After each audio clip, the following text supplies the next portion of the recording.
When you hear about forbidden places, we aren't simply talking about your older sibling's bedroom who keeps locking you out, but rather areas protected by officials for your own safety. Hello everyone, welcome to Top 5 Scary Videos. I'm Melanie, the host for today's video, as we talk about the top 5 forbidden places on Earth more terrifying than Area 51. And for number 5, we have the Paris catacombs.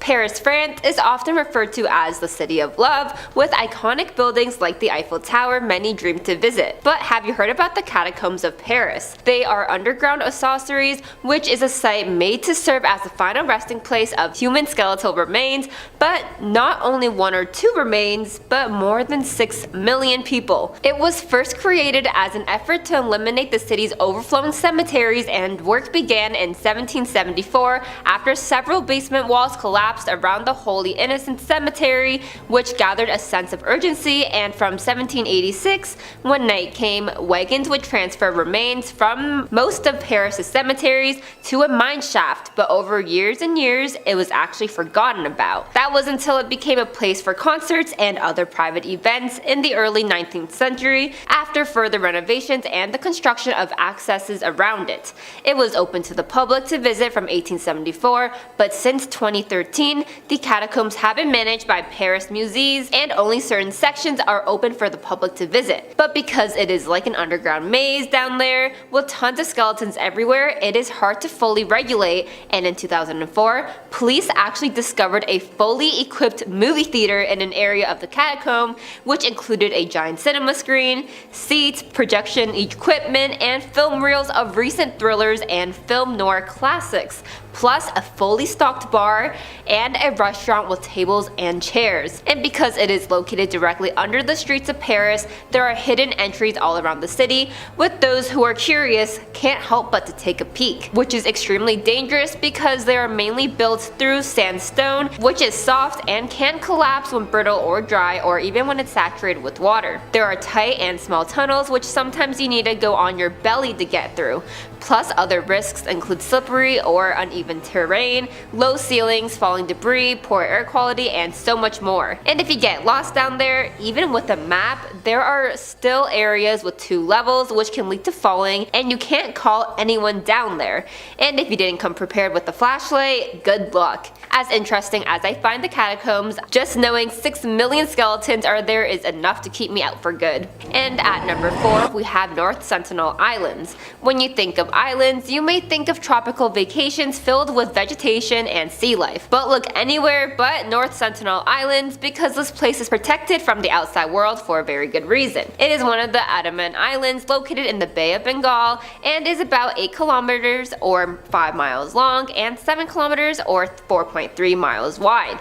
The area is approximately 60 square kilometers or 23 square miles. The Andaman and Nicobar Islands Protection of Aboriginal Tribes Regulation 1956 prohibits travel to the island and any approach closer than 5 nautical miles or 9.3 kilometers. And if you're wondering why the public has to stay off the island and even keep a distance, it's because there are actually still a remaining tribal community living out there away from the world's advancements. In fact, they aren't protected against infectious diseases due to the likelihood that they haven't developed immunity. But just because it's prohibited, it hasn't stopped every single person from trying to sneak a peek at the island. Back in 2018, American missionary John Allen Chau wanted to spread Christianity to everyone, which included those on the isolated tribe. So he traveled to Port Blair, which is the capital of the Andaman Islands and Nicobar Islands, where in October he began to prepare by creating an initial contact kit, which included items like picture cards for communication, gifts, medical equipment, as well as other necessities. And in November, John attempted to visit in a fishing boat, which took him around 500 to 700 meters from shore, and the fishermen warned him not to go any further. But regardless, he canoed closer towards the island with a waterproof Bible. He had a few failed attempts, which eventually resulted in a boy piercing an arrow through John's Bible he held in front of his chest. But on November 17th, it was his final time visiting, as he instructed the fishermen to abandon him, which the fishermen later saw the islanders dragging John's body, and the next day saw his body being buried on the shore. The Indian officials actually made several attempts to recover John's body, but had to abandon those efforts after the risk between investigators and islanders were too great. Number 3. Lapril House and Bahay Nupula. These two houses share a similar dark and horrific history. The Lapril House was built in 1920 and was occupied by the head of the Lapril clans, Don Roberto and Donna Victorina. But during the Second World War, Japanese soldiers took over the home and used it as a den to severely harm victims. Much like the Lapril House, Bahay Nupula was used as a base where they inflicted equally inhumane, despicable acts onto women. During the house's Japanese soldier occupation, soldiers would abduct citizens, accuse them of being American spies, and then harm them in every way known to man. The Lapril House is now considered one of the most haunted houses in the Philippines. Caretakers who work at the house have claimed to see headless ghosts dressed in soldiers' uniforms. They've said that they hear doors opening and closing, and some even said that they can still hear the ear-splitting screams and begs from the people who experienced torment in the house. The Lapril House has become a popular tourist attraction, drawing visitors who are intrigued by its rich history and supernatural oddities. Despite its strange reputation, the Lapril House stands as a testament to Baguio's architectural heritage and continues to fascinate both history enthusiasts and ghost hunters. Bahay Nupula is a deep red house that is labeled as haunted because of the horrendous acts that Japanese soldiers forced onto abducted victims during World War II. At the time, it is said that Filipino guerrillas first used the house as a safe haven, where they would strategize and come together in the trying time. But Japanese soldiers took over the home. They left them without food until they perished. They violated local women without mercy, and they harmed people at random. The house is currently abandoned, but people who live near the area have reported hearing screams and wails calling out for help, and have even seen a group of ghostly Japanese soldiers walking around the house's property. The acts that were committed against innocent people are appalling and heartbreaking. Again, these houses are another example of deeply saddening locations that have become dark tourism attractions. Number 2, Ozone Disco. On March 18, 1996, at 11:35 p.m., the Philippines witnessed one of the deadliest nightclub disasters in its history, the Ozone Disco tragedy. The incident occurred at the Ozone Disco, a popular nightclub located in Quezon City, Metro Manila. It was a night that would forever haunt the nation's collective memory, leaving behind a legacy of grief, lessons learned, and calls for stricter safety regulations.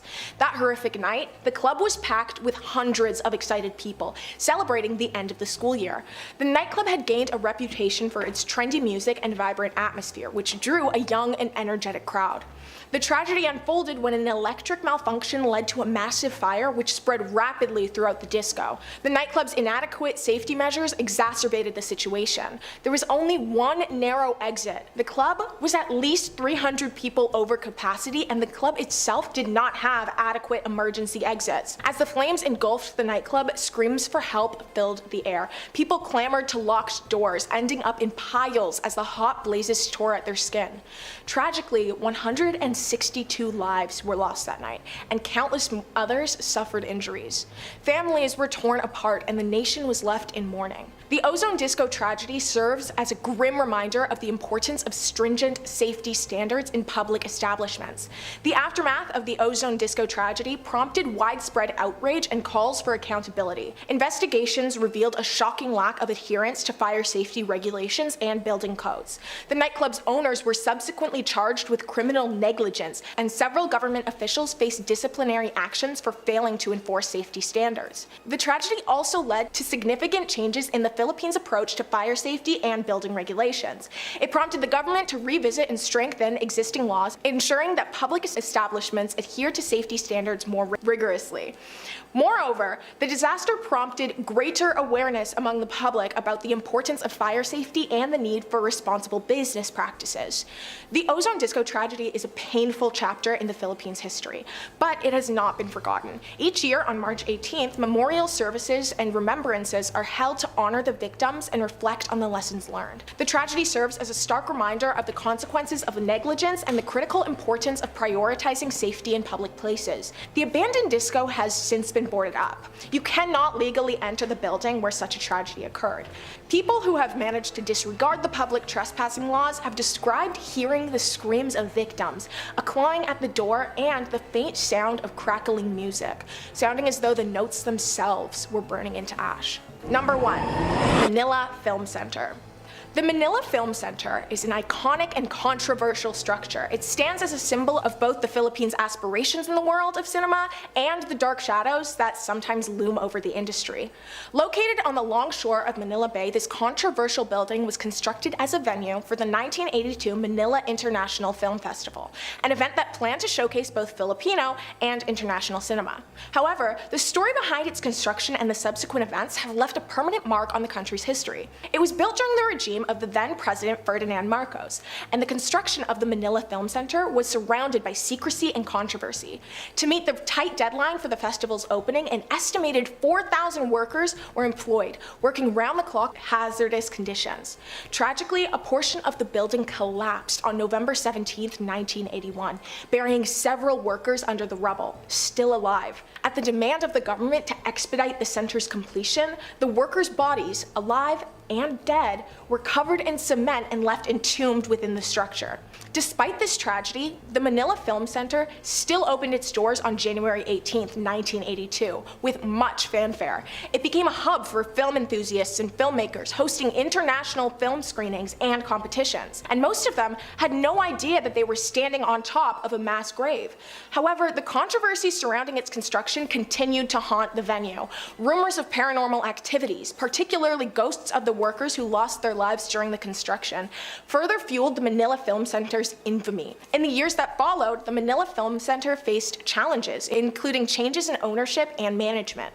It fell into disrepair and was largely abandoned, becoming a dilapidated and spooky relic of the past. Various proposals for its renovation and revitalization were put forward, but none of them came to fruition. Despite its troubled history, the Manila Film Center remains a significant piece of architectural heritage in the Philippines. Number 2. Dead Fengmin Village. Coming up next on this list is going to be Fengmin Village. Fengmin Village is sometimes known as Dead Fengmin's Village, which is not exactly the most welcoming name you want to hear, but there's a pretty good reason for it though. The village itself is about as dead as a village can be, long abandoned by an unknown tribe. It's located in the valley of a nameless mountain in northern China's Henan province. An abandoned city left in a nameless mountain. It seems like it's the start of a chosen one, like heroic journey out there, start of a quest. The surrounding landscape is supposedly quite beautiful. A flowing brook, a lush forestry and trees and buildings from the Qing dynasty. 39 buildings, 200 rooms, all of them left completely vacant. And the weird part?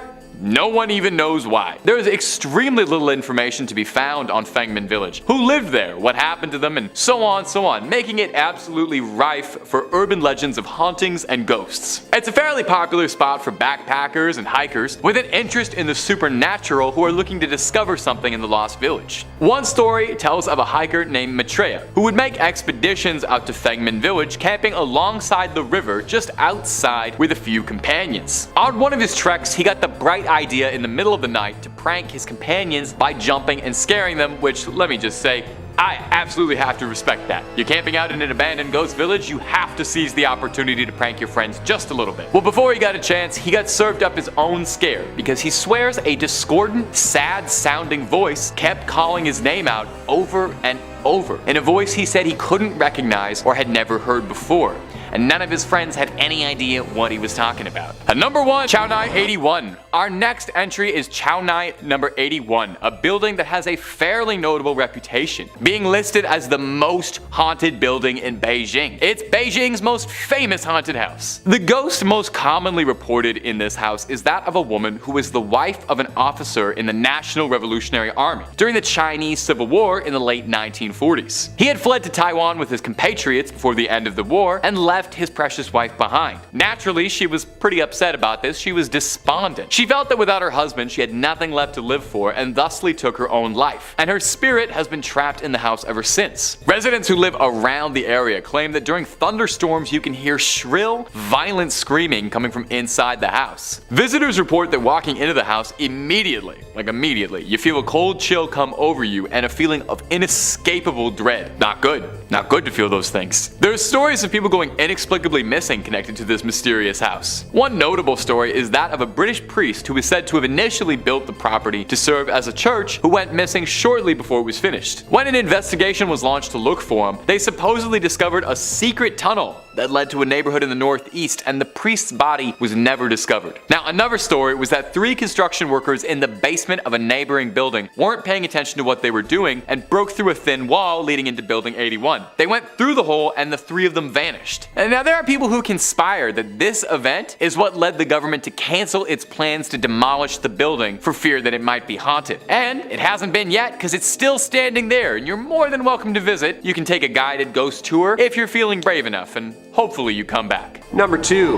the Danvers State Hospital. The Danvers State Hospital, or also known as the Danvers State Insane Asylum, was a psychiatric hospital located in Danvers, Massachusetts. It was built in 1874 and opened in 1878 on the isolated site in rural Massachusetts, which, fun fact, the judge who preceded the Salem witch trials lived on. That's bad karma already, isn't it? Despite being included in the National Registry for Historical Places in 1984, the majority of the building was demolished in 2007.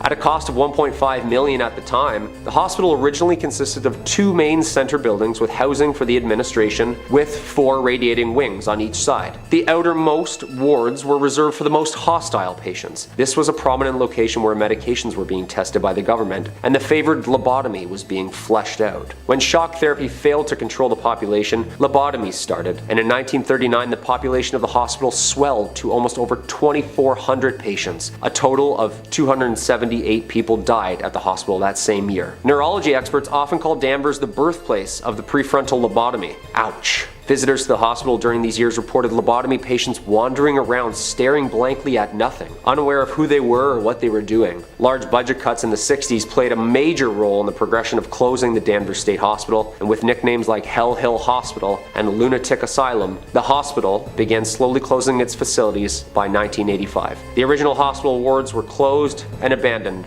soon after. During the 80s, reports began to filter out of the hospital about missing teenage patients. The stories of ghostly figures and shadows in the windows were thriving. Are the ghosts of the lobotomized patients still aimlessly walking the realms of this now demolished hospital? What do you think? And number 1, the Bridgewater Triangle. Just a couple miles south of Boston is one of the most interesting and bizarre places in Massachusetts. I chose this as the number 1 spot due to not only the paranormal ghostly figures that have been seen across the vast plains, but 200 miles of connected weird events that will definitely catch our attention. It's named from the triangle shape. The paranormal events and phenomenon that occurs within these mapped lines includes as many as orbs, UFOs, Bigfoots, fairies, skinwalkers, alien hybrids, you name it, it's there. Well, possibly there. The towns of Raynham, Brockton, Norton, and Taunton are all subject to a universal head scratcher. In the 70s, there of course was a surge of UFO witnesses, at the same time several Bigfoot. Huh, that's interesting. Massachusetts just keeps getting stranger and stranger, doesn't it? Huge humanoid creatures, motherships, and landed UFOs have also been spotted and reported within this 200 square foot mile radius. Do you think this place is like a Skinwalker Ranch type of place? Maybe some motherships are trying to just reconnect with the Wi-Fi upstairs? I don't know. Whatever it is, the Bridgewater Triangle has been home to numerous documentaries and folklore and attracts spooky goers each year with its variety of paranormal activity. Number 5 on this list is the Zak Bagans Haunted Museum. Most haunted museums, or anything like that, are all kind of phony and corny. This one though, this isn't for the faint of heart. Thrillist says when Zak Bagans opened the Haunted Museum in Las Vegas, he did his homework and picked the creepiest place possible. The attraction is inside an old Victorian home that dates back to 1938. It was owned by a family haunted by a child who died due to surgical complications. Later, when the home was vacant, intruders broke in and held satanic rituals in the basement. Adult actress Jenna Jameson actually grew up in the house and swears the stories are true, but doesn't like to talk about it too much. Today, you can take a guided tour of the Haunted Museum, frequently used as a filming location for Bagans' ghost adventures on the Travel Channel and Discovery Plus. The museum packs a lot into one visit with more than 30 rooms. Things start off relatively tame with a look at spooky artifacts and a gambling parlor and a closet full of creepy dolls. But the pace picks up with exhibits dedicated to notorious serial killers, an up-close look at a Volkswagen van used as a death machine by Jack Kevorkian, and a haunted hallway of killer clowns. It's best not to give away too many spoilers, but at one point you'll face an item described as the most haunted object in the whole world. You will even get to explore the basement at some point, which many people believe to still be extremely haunted. You gotta wonder why the heck so many horrible things happened here. Haunted child, satanic rituals, other questionable things that have probably not been leaked to the public.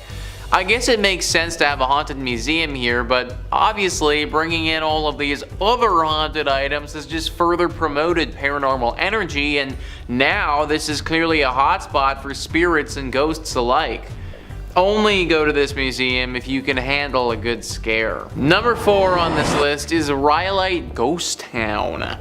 This abandoned town is full of scary spirits, ghouls, and maybe a lot more.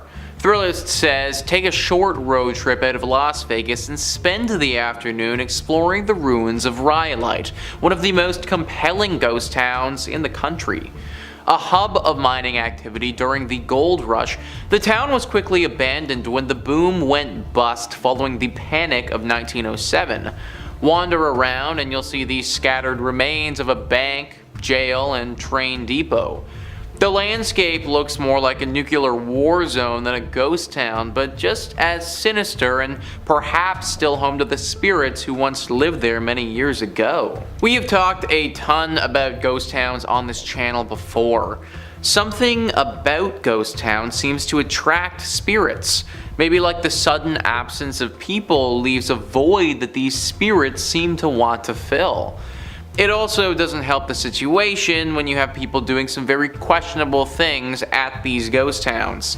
Considering they are totally abandoned and out of the way, ghost towns make for some pretty good places to have some covert meetings and deals go down.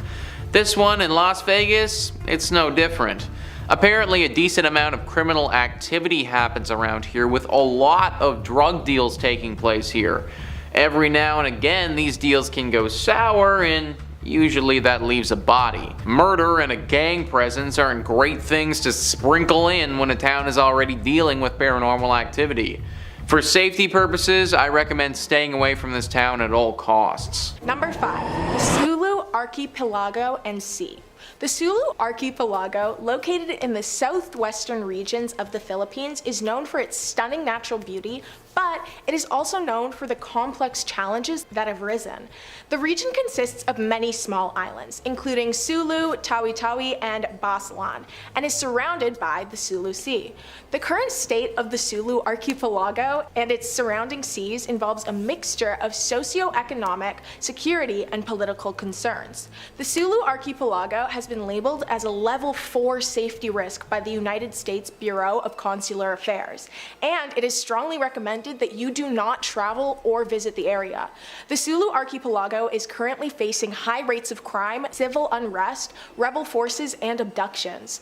Armed groups are currently and consistently plotting abductions, bombings, and other attacks, with no discretion or care for citizen casualties. They attack with little to no warning and specifically target tourist locations like markets, malls, or government facilities. Rebels are abducting people on land and sea for ransom, bombings, and other attacks that target US citizens, foreigners, civilians, and local government institutions, security forces, and authorities. The US government has a limited ability to help or provide services to civilians, because US government employees have to obtain a special authorization to travel to the affected areas. The Philippine government declared that they are in a state of national emergency. There are a lot of pickpockets, scammers, internet scams, and credit card scams. People are warned to turn down offers of food, drinks, or rides from strangers. Travelers traveling alone have been abducted after they were slipped a strong sedative. Because of the current climate, the Sulu Archipelago is not a safe place to visit, and it is definitely not a safe place to live. I think that too often people think that wars and organized criminal attacks are a thing of the past, or that they're exaggerated. They're not. If anything, the attacks that are shared are often sugar-coated. This is all happening now. People, right now, people your age, people my age are being killed, tormented, abducted, essayed, and are living in constant rational fear. A lot more attention definitely needs to be brought to the situation, and the fact that any coverage surrounding the Philippines is so unbelievably minimal and inaccessible is so saddening, and I'm sure frustrating for anyone who has loved ones in the Philippines or lives in the Philippines themselves. Number 4. De La Salle University. De La Salle University is a private Catholic research and educational university. It was established by the Institute of the Brothers of the Christian Schools in 1911 as De La Salle College, which changed to De La Salle University in 1975 when it was granted university status. When it was founded, the De La Salle brothers were nervously reluctant to open the school because Americans insisted that the first school made should only be available to the ruling Filipino elite. However, a school for the upper-class children of ruling elite families who need good moral and spiritual training was opened. By 1921, the school had 425 students. The school offered amazing programs and was widely appreciated for the educational staff and grand accommodations. But during the Second World War, De La Salle was used as a secret shelter for displaced citizens, wounded soldiers, families, and freedom fighters at the beginning of the Japanese occupation. But on January 2nd, 1942, it was occupied by the Imperial Japanese Army and made into military defense quarters. Several bombings and attacks occurred on campus, but classes did continue until they were discontinued and forced to vacate the campus at the demand of Japanese forces. Most people left the campus, but Egbert Xavier Kelly refused to leave. So on February 7th, 1945, he was abducted by Japanese soldiers, harmed severely, and then killed. On February 12th, just after noon, 20 Japanese soldiers forcibly entered the campus and massacred 16 boys who resided in the chapel of the campus and an additional 25 other residents. There were only 22 survivors. It's now said that the ghosts of the students, teachers, and families are searching for safety. They're still trapped in the same place they died. It has since become a dark tourism location, which a lot of people find to be extremely strange. Tourism that focuses on places with dark or tragic histories, like cemeteries, war sites, churches, or sites that people passed at. Since the site is an active school, tourists are not very welcome to visit the location. Many people do try to sneak in, but it's highly discouraged, and any overly curious onlookers may be arrested, charged with trespassing, or have legal action taken out against them. And for our number 3, we have the Doomsday Vault. The Svalbard Global Seed Vault, also known as the Doomsday Vault, is located deep in an icy mountain on an island above the Arctic Circle between Norway and the North Pole, and holds great importance for the future. Surprisingly, it is a storage for seeds. Yes, you heard me right, it holds millions of seeds from more than 930,000 varieties of food crops, and they are stored in this vault, and 13,000 years of agricultural history. Its main purpose is to provide a long-term storage of duplicate seeds conserved in gene banks around the world and provide security of the world's food supply. In events such as war, natural disasters, and even a pandemic, this vault aims to prevent the permanent loss of crops.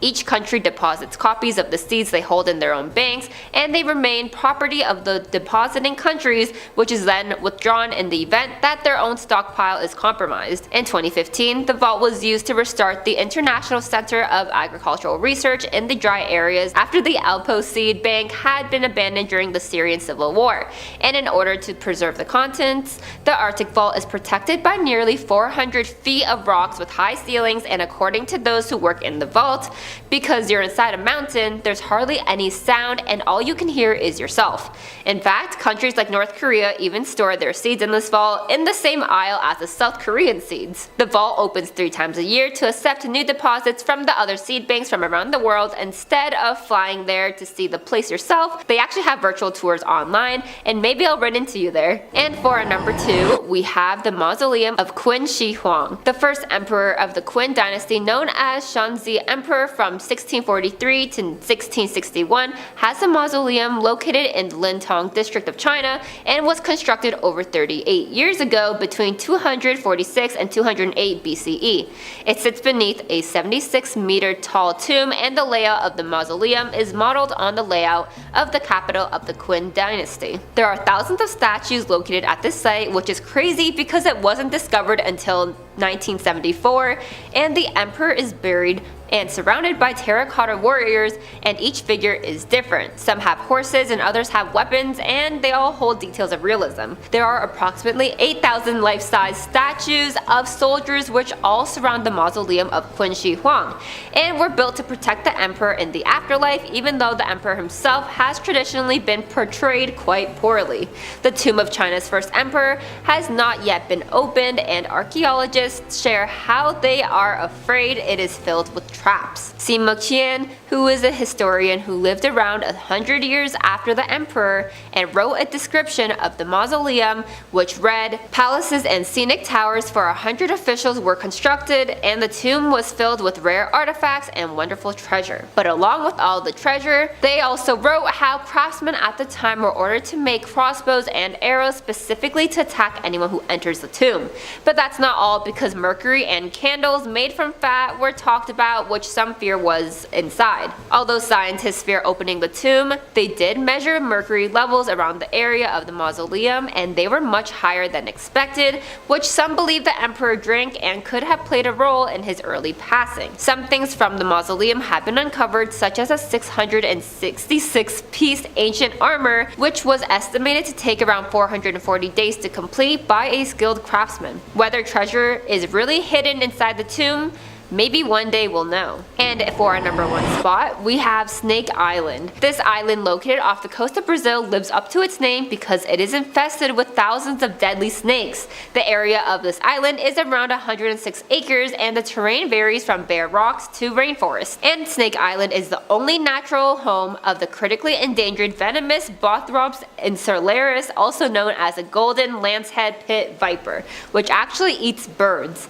There is an estimated number of around 2,000 to 4,000 of this rare snake species, but within an hour of being bit, it can be fatal, which means you would have to make it to the hospital located off the island quickly in order to have a chance of survival. And if you're wondering how the snakes ended up trapped on this island, well, it's because of thousands of years ago, following the end of the last ice age, rising ocean levels disconnected the island from the mainland, and due to the evolutionary pressure, it allowed the snakes to adapt to their new environment, as well as an increasing for their population very quickly.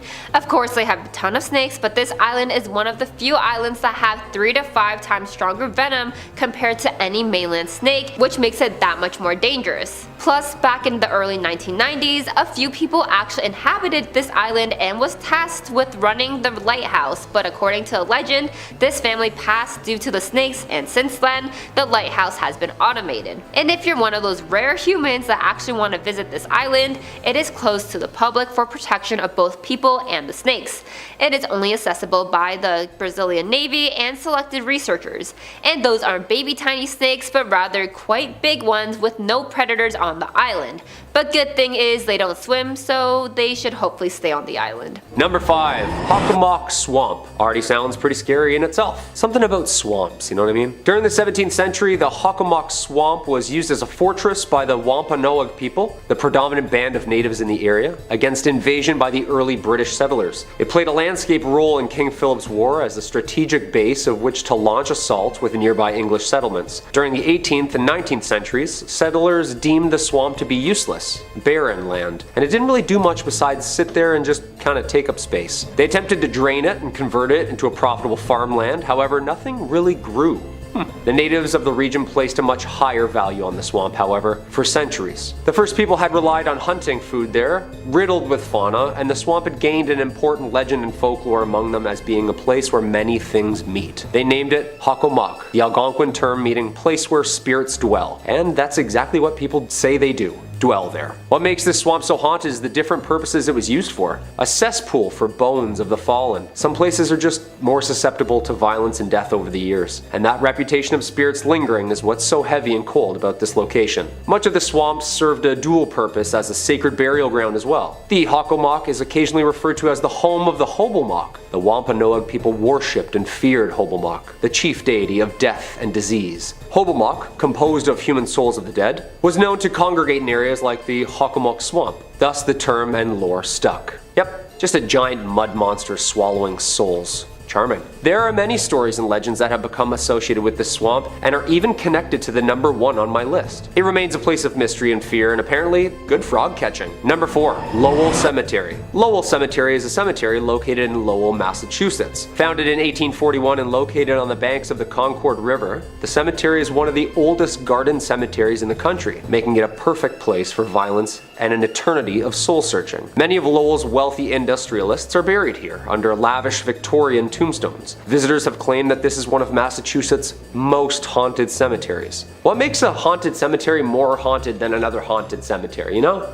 Is there like a competition or like a quota or something? Just gotta keep the numbers up. What is it? I feel like every local claims their cemetery is the oldest and most haunted, and this brings me to our fair maiden here, the mysterious witch, Bonnie. A popular meeting place amongst the local teens at night for some scares and some screams, the statue of a woman with her arms outstretched on a rectangular tomb, her hands clutching a veil that falls down behind her body as though it were a cloak caught in the wind. Her eyes lay cold, staring at the heavens. Under her left eye, a black tear. Paranormal researchers have claimed that the statue holds more of an electromagnetic current, and strange things can be seen in front and around the statue, making it seem like it's moving from time to time. Creepy. There is local lore that if you leave a coin or ribbon on the statue, then you'll get good luck, and in return, if you steal or take the items from the statue, the haunting whispers of bad karma will follow. Although research shows that this gravesite holds no actual sinister history, the ghostly sightings surrounding it are a hotspot within the cemetery. I bet at night under the moonlight this woman could be very terrifying. Number 3. Boston Common. Most common fact about the Common: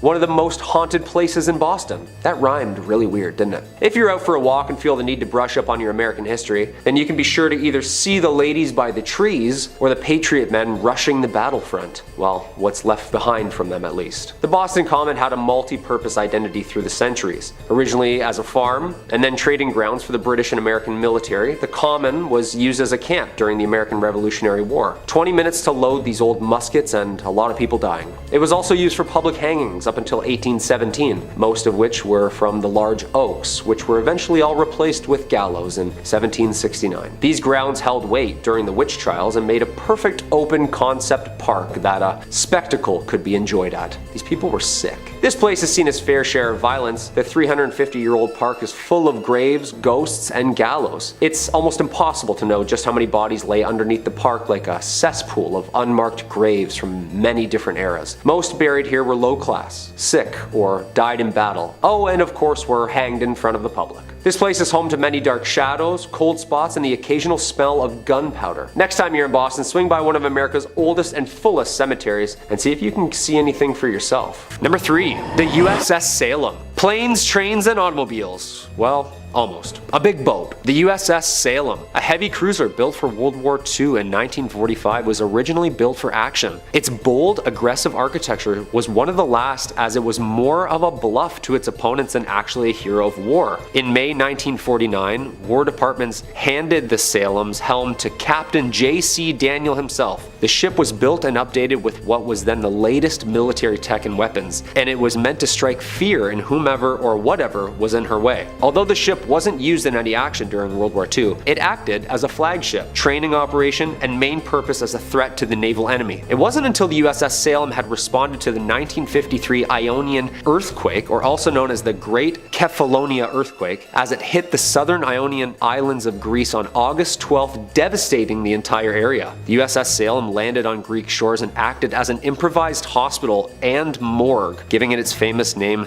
the Sea Witch. The ship was decommissioned shortly after its rescue and lays in Boston's harbor as a tourist attraction from all of its dark history. Some of the paranormal activities that arise on the ship include the Burning Man, who smells of rank death and can be seen in the mess hall where the bodies have been stored. Another famous apparition on the ship is the ghost girls who lurk the halls of the ship. Little ghostly figures can be seen and felt on the legs of tour goers. Some people claim that the ship is even home to hellhounds, an aggressive pack of ghostly creatures that roam the ship growling and scratching at closed doors. Yeah, the next time my dog scratches at my door, she's going up for adoption. I'm sorry. Number 2, the Lizzie Borden house. This quaint bed and breakfast located at 230 2nd Street is home to one of America's most haunted and mysterious homes. The Lizzie Borden house gets its haunt from an unsolved murder of Lizzie Borden in 1892. One of the most infamous true crime figures known for her murdering of her father and stepmother with several blows to the head with a hatchet. Ooh,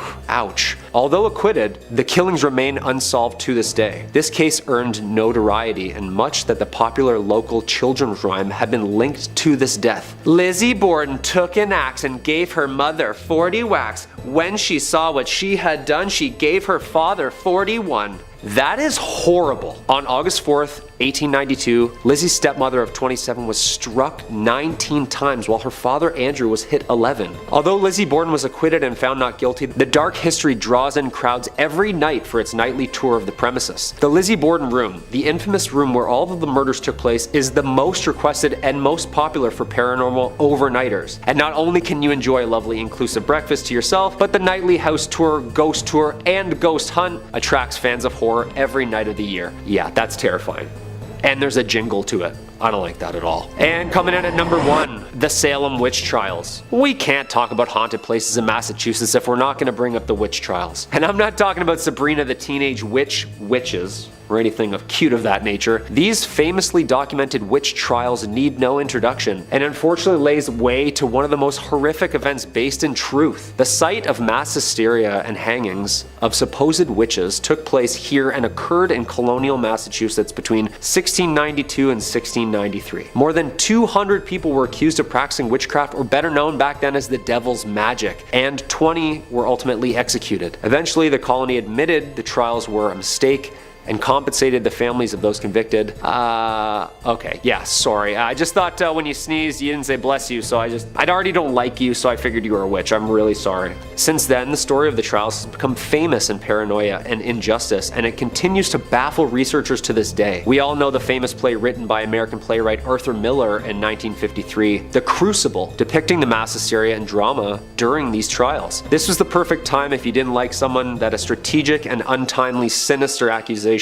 led to the demise of thy neighbor. I saw Sarah Good with the devil. I saw Goody Osborne with the devil. Who else don't I like? I saw Bridget Bishop with the devil. Abigail. End of Act 1. Since the start of the trials and hysteria in North America, other European countries shortly followed with their own mass witch hunts, resulting in somewhere between 40,000 and 60,000 tried and executed for witchcraft. That's a lot of broomsticks. The Salem witch trials of Salem, Massachusetts, is still one of the world's biggest hotspots for mystery and paranormal story. Number 5 on this list is the Molly Brown house. If you live in Denver, then there is no way that you aren't familiar with this haunted place. Thrillist says you've no doubt heard of the Molly Brown house and likely passed it on the street once or twice too. Molly Brown was a notable member of Denver's elite and perhaps known best for being a Titanic survivor, and despite allegedly living a relatively happy life, visitors to the museum and staff have reported quite a bit of strange happenings. Some have smelled what's believed to be husband J.J. Brown's pipe, or have witnessed lights off and on the fritz, and staff have reported furniture being seemingly rearranged. Sometimes, figures can even be seen roaming the house. A visit is worth it alone for the history, but the potential for getting a bit spooked or walking into a cold spot is definitely an added bonus. We once again have one of those locations where no one has any idea why it's haunted. It just is. Maybe it's the connection to the Titanic that has got this place acting funky. Obviously, that was a very unnatural occurrence and took the lives of tons of people in a very sad way. So I could believe that the Titanic and the survivor of the Titanic plays some role into why this place is haunted the way that it is. Good news is that this isn't the worst haunting that you can run into. Like, yes, you will get a little scared for sure. You might smell something funny, or have a ghost pull something on you, or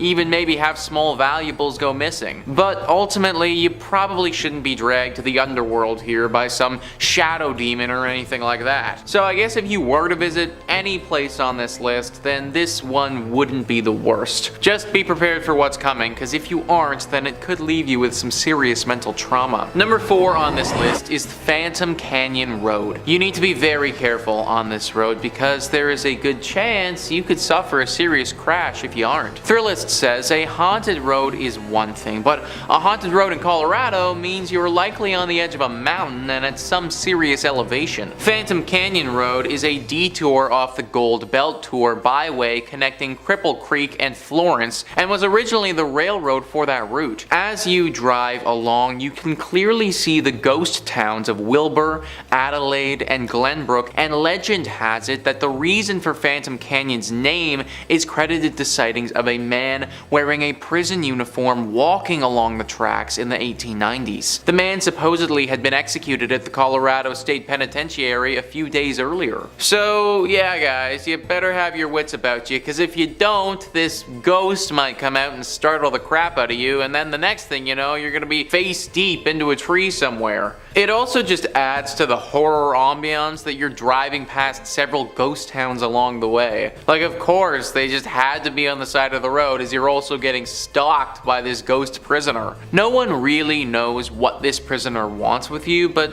let's face it, I can't imagine it's good. My dude was executed back in the day, so for one, what he did was probably pretty bad to warrant a punishment like that, and then secondly, he literally got executed, and I can only guess that his ghost probably isn't too pleased about that. Y'all need to be especially careful if you're driving down this road, cause at any point this guy could pop out. Number 5, Fengdu Ghost City. Fengdu Ghost City. Well, right off the bat, I feel like this is probably a spooky place. You don't name cities Ghost City unless there's a good reason for it. Well, the good reason is that the city got its name during the Eastern Han Dynasty. 2 imperial nobles, Yin Changshen and Wang Fengpin, came to Ming Mountain to discover a way to achieve immortality. Combining their 2 names, Yin and Wang, Ying Wang, translates to King of Hell, and that cemented the site as an underworld hotspot. Since then, the place was built to be a shrine to the underworld with several temples showing paintings and sculptures of people being punished for their sins and cast into eternal damnation. It's pretty spooky, but honestly it's pretty cool. It's good craftsmanship. And there is some rich folklore to go with the place. Chinese mythology and beliefs say that the dead must pass 3 tests before they're allowed to cross into the underworld, which sounds exhausting to me. I can't even enjoy the relief of death before you're asked to solve some riddles and pass some tests. The village is kind of like a place to conduct these tests, and now you can actually go to it yourself and do it as a tourist attraction and watch performers act out all the trials. But here's the trials. The first test is passing the Bridge of Helplessness, which does sound a little bit like it's from one of the Dark Souls games. It was built during the Ming Dynasty, and good souls are allowed to pass, while evil ones will fall into the water below. Then, you proceed to Ghost Torturing Pass. Oh, that's a fun place to be, where they present themselves for judgment. Finally, the last test is at the entrance to Tianzi Palace, where the ghost must stand on a certain stone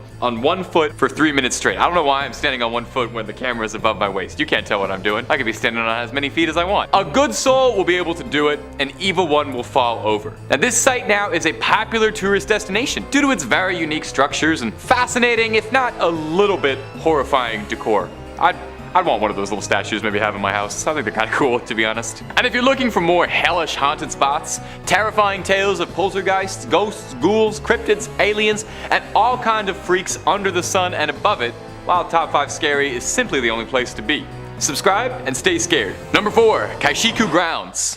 If you go to Caishikou today, you probably wouldn't think much of it at all. Most notable thing around there is a subway station, and aside from that, there's a vegetable market outside, and you can probably score a pretty decent deal on corn. But if you visited Caishikou back in the 19th century, however, when it served as an execution grounds for prisoners, you probably wouldn't feel too welcome. Thousands of prisoners were brought to the Caishikou grounds to serve out their last moments. Every autumn, prisoners were taken through the Zhuanwumen, which earned the fun nickname, the Gate of Death at dawn. Awesome. The doomed would then be lined up east to west, their necks stretched by rope to make it easier to chop. Well, that's good. We always want to make it as easy as possible for the guy chopping necks. A singular chop to the neck was considered the easy way out of a one-way trip to Caishikou. Prisoners accused of more serious crimes would be sentenced to lingqi, which was a horrid punishment of slowly slicing someone many many times, leading to it sensationally being dubbed the death of 1,000 cuts by outsiders. These executions were designed to be a public spectacle, something for everybody to come and enjoy, something for the whole family to do when no good movies were playing. Caishikou was one of the busiest intersections in the outer city of Beijing, so crowds would gather to see these things. Most horrifically about this though, is that sometimes the prisoners who were executed, their bodies were photographed and made into postcards. Given this sordid history, is it much of a surprise at all that passers-by and visitors claim that they can sometimes see ghostly apparitions making their way through the dark hours of the night, or that you can hear screams at all hours?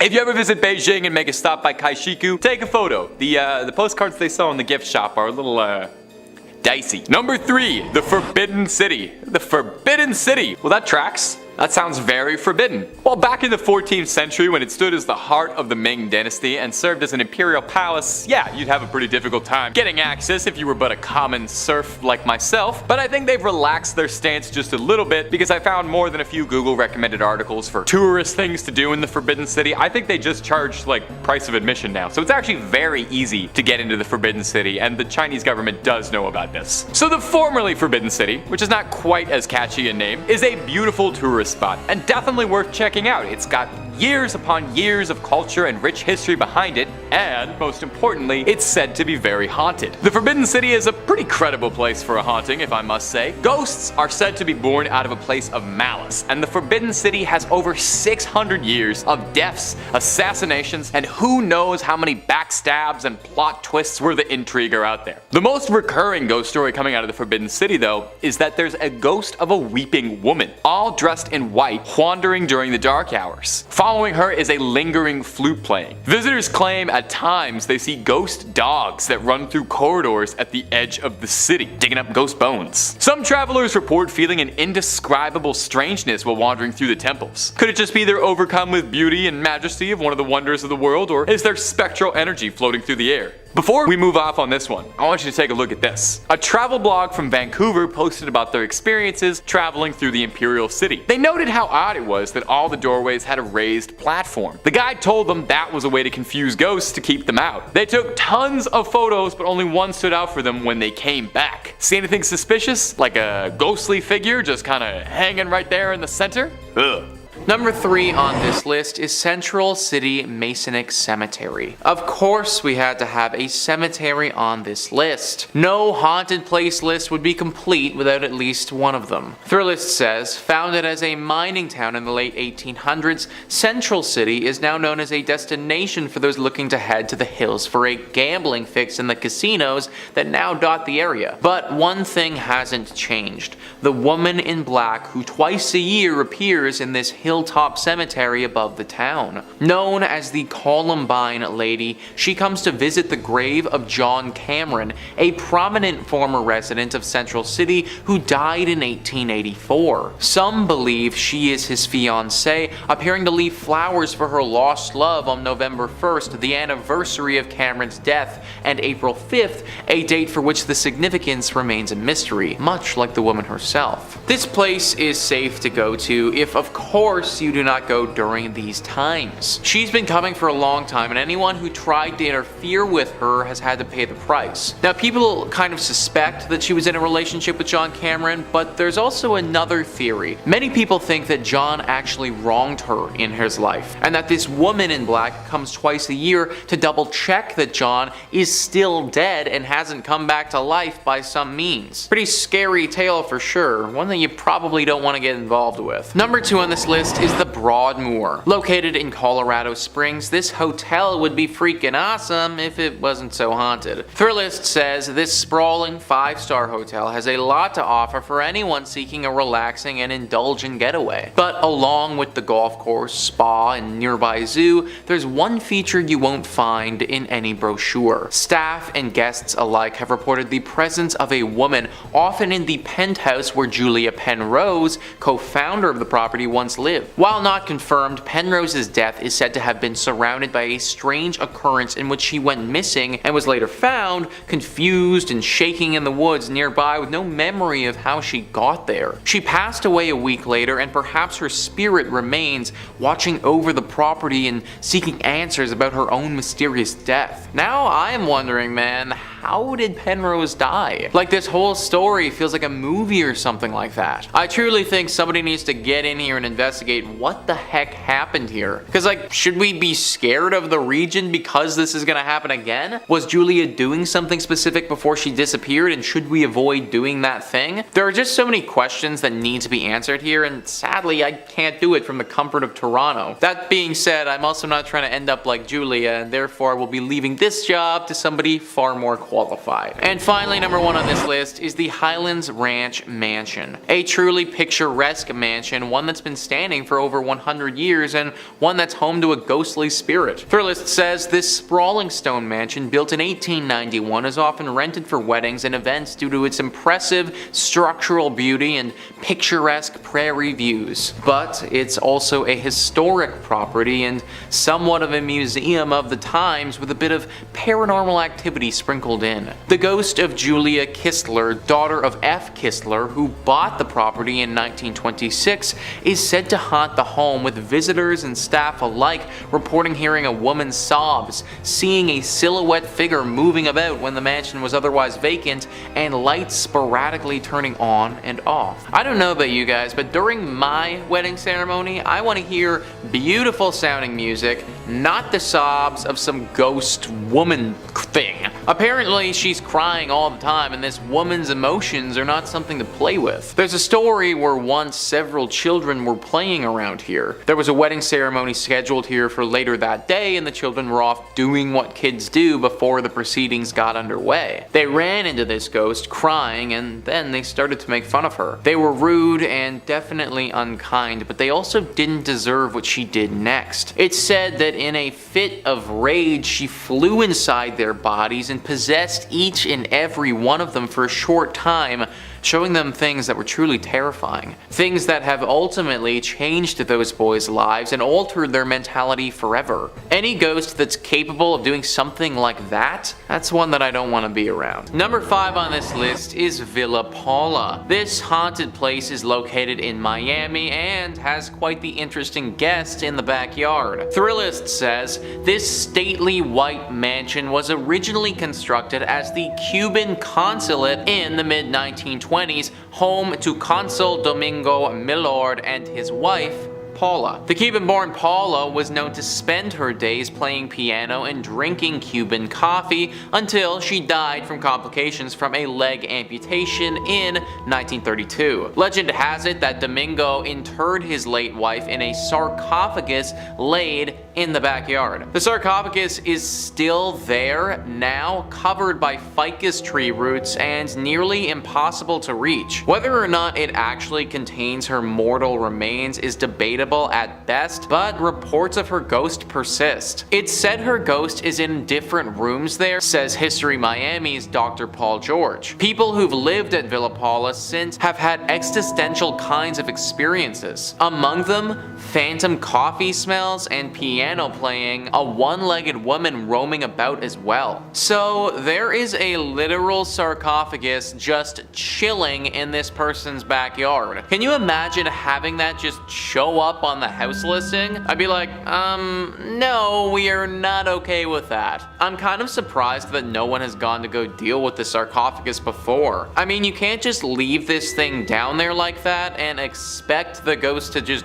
go away. I would imagine that Paula's spirit is probably tied to the sarcophagus, and in turn it's tied to the area. Granted, I do kind of understand why no one wants to dig it up. Think about all the crazy stuff that's happened with the pyramids. You dig up this sarcophagus and you might end up being cursed for life, which is obviously something that nobody wants. But now we're left in this awkward place where we can't get rid of the ghost, but at the same time can't live here either. That's why I'm recommending to all of you watching, just avoid Villa Paula altogether. Number 4 on this list is the Blue Anchor Pub. So this is an interesting one because this pub didn't actually start in Florida. Thrillist says this pub was built in 1840s London during Jack the Ripper times, so it should be no surprise that it's haunted. The story goes that the bar was raised in London, but its wooden interiors were sent to New York City and then onto this sleepy Florida town in 1996. Little did anyone know that the pub's original elements came with the ghost of Bertha Starkley,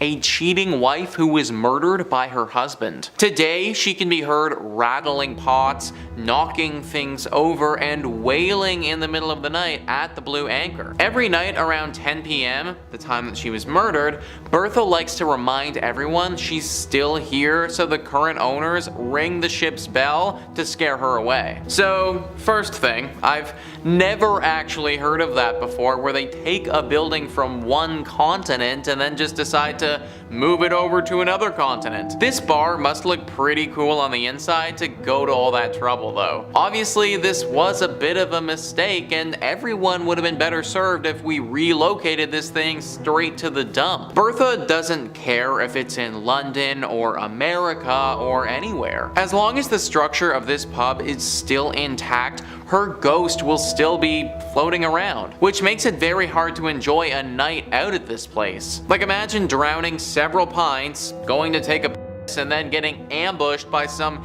1800s ghost in the bathroom with your pee-pee hanging out. Like, I don't know if I'd ever be able to recover from that, folks. Number 3 on this list is St. Augustine's Lighthouse. Ah yes, the haunted lighthouse, a true classic. Thrillist says St. Augustine's iconic lighthouse is a Florida landmark built in 1874.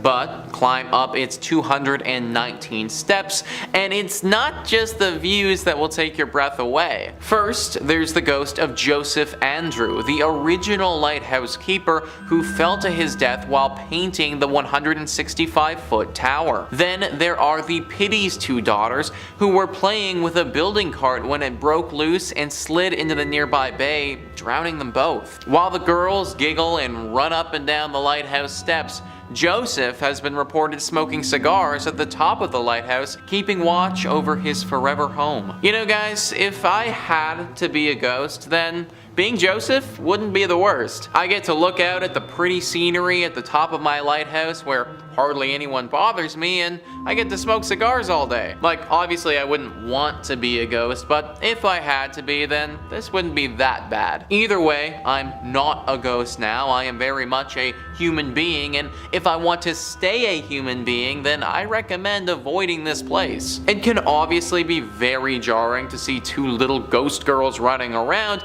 and even though all of these ghosts are supposed to be pretty chill, we know that the paranormal can be unpredictable. I'm sure that there are tons of other non-haunted Florida lighthouses around if you're really pining for a good view. Number 3 on this list is Westgate.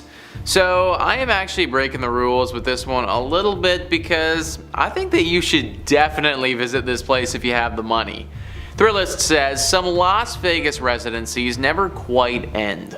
Elvis Presley redefined what it meant to be a superstar entertainer in this town with more than 600 shows over 7 years at the International Hotel, which became the Las Vegas Hilton and is now the Westgate. The property continues to honor the king with a statue in the hotel lobby.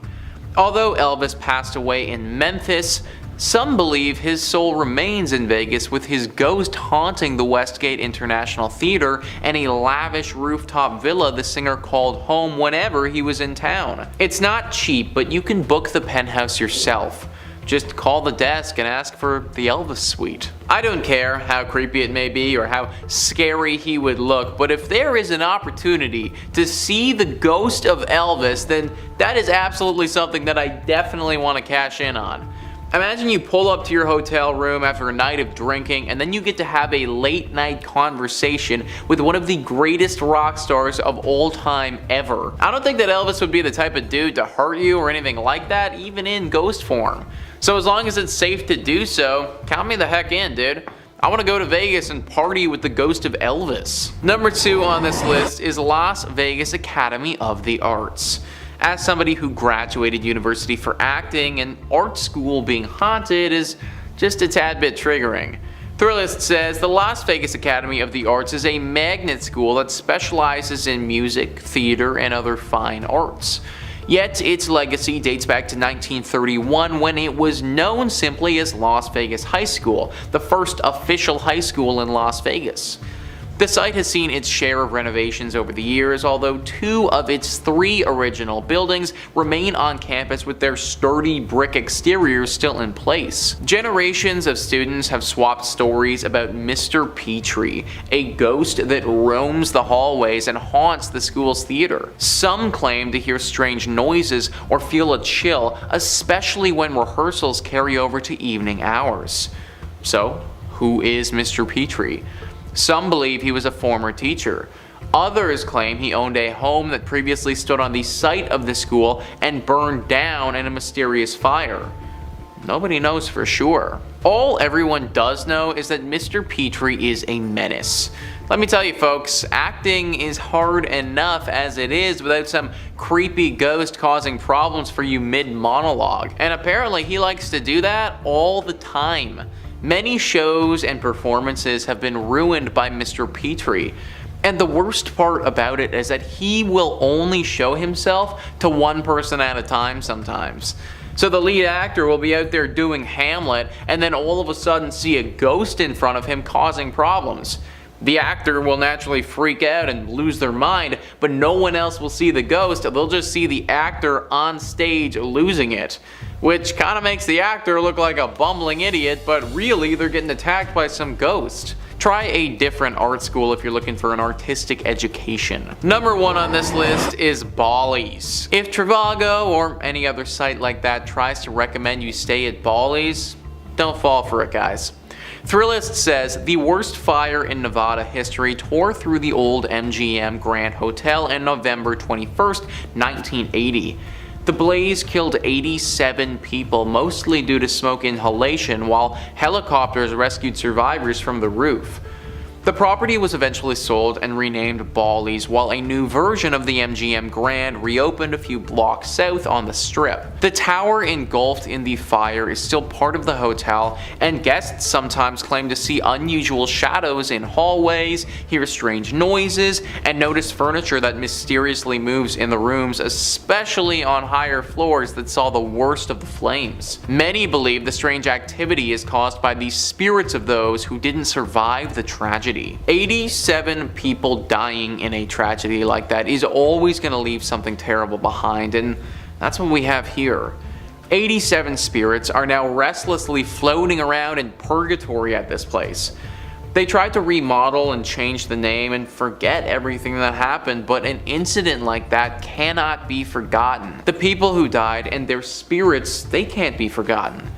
They're still there to this day, haunting the place and trying to seek help. Many of the reports haven't talked about these ghosts being evil, but just being misunderstood and trying to get out of this place. They didn't ask to die in a fire, and they also didn't ask to be left in this purgatory place forever. I would imagine that they want to move on, they just don't know how to get free of this. Hopefully someone can figure out a way to save these souls and let them pass on for good. And coming in at number 5, we have the Hotton Mansion. Built in the 1890s in North Adams, Massachusetts, for the mayor himself, Albert Charles Hotton. This neoclassical revival-style mansion sits on 172 Church Street. A family man, Albert was the president of Arnold Print Works, a prominent textile factory in North Adams. His wife, Cordelia, daughter Mary, and himself had owned and lived on the property right up until the fatal car accident which took the lives of the family in 1914. On an early summer morning, Albert and his family, accompanied by another family, Dr. and Mrs. Dutton and their daughter, and of course the family chauffeur himself, Mr. Witters, had decided to head out into the countryside for a leisurely drive, a drive that ultimately took their lives. Unfortunately, for everyone on that August 1st morning, after a steep turn, the car lost control and proceeded to screech off the road,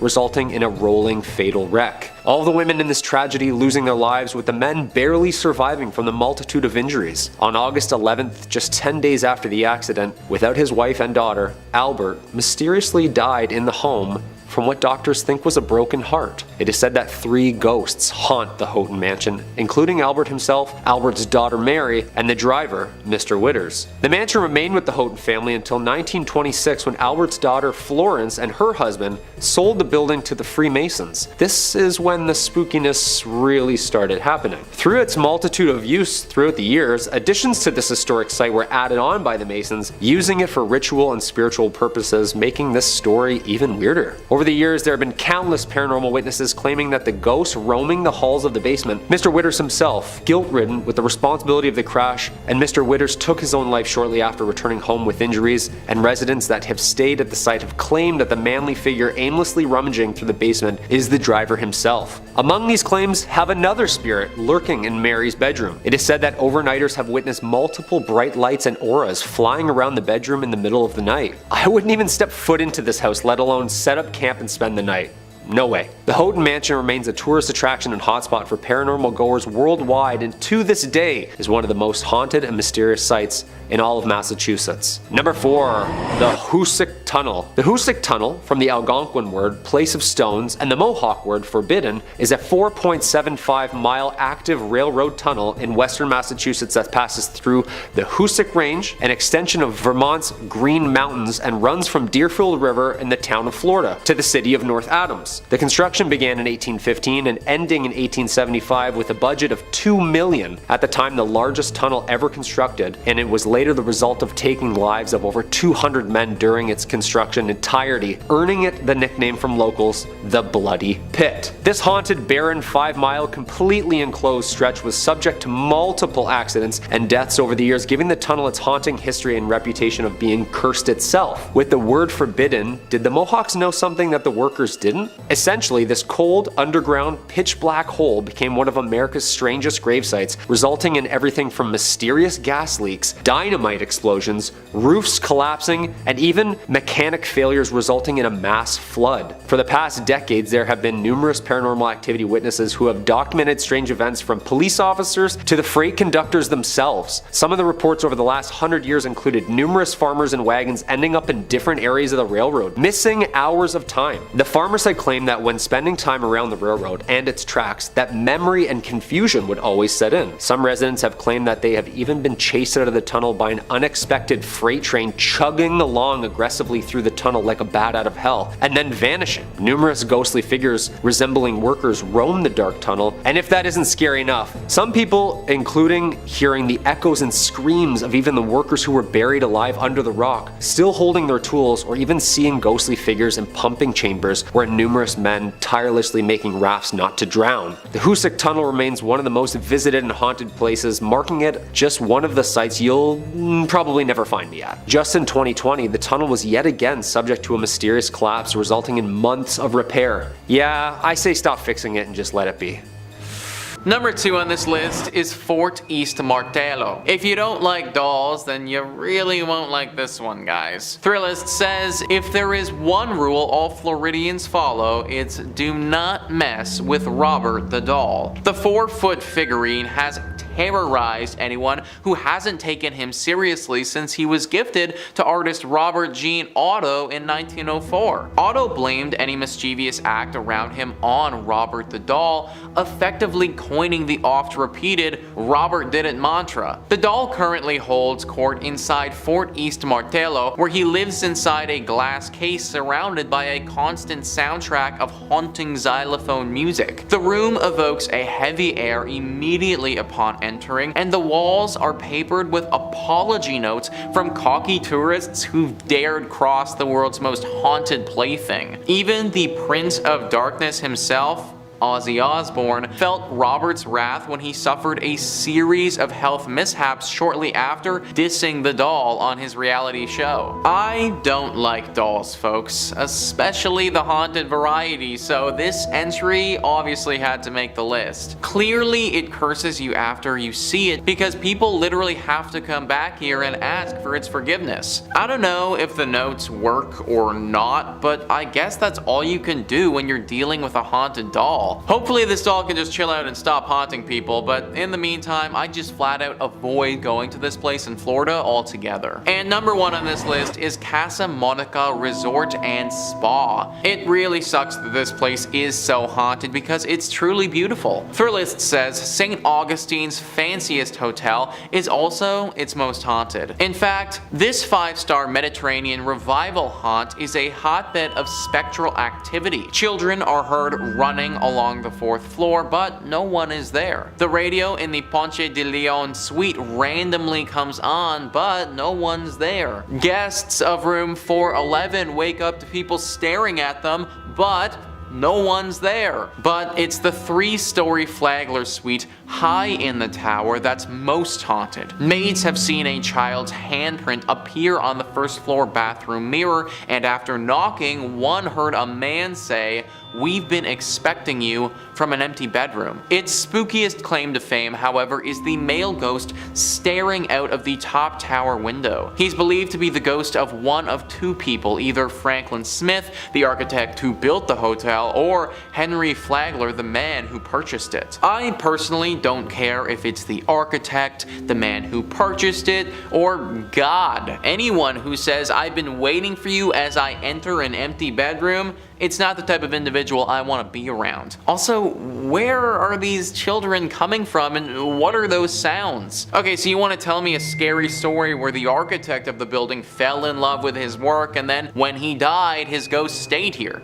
Alright, fine, I can buy that, I can believe that, but like, what are the children doing here? What do they have to do with this place and the architect? Maybe this is just one of those spots where it doesn't matter what happened here, it doesn't matter what will happen here in the future, it's just always destined to be haunted.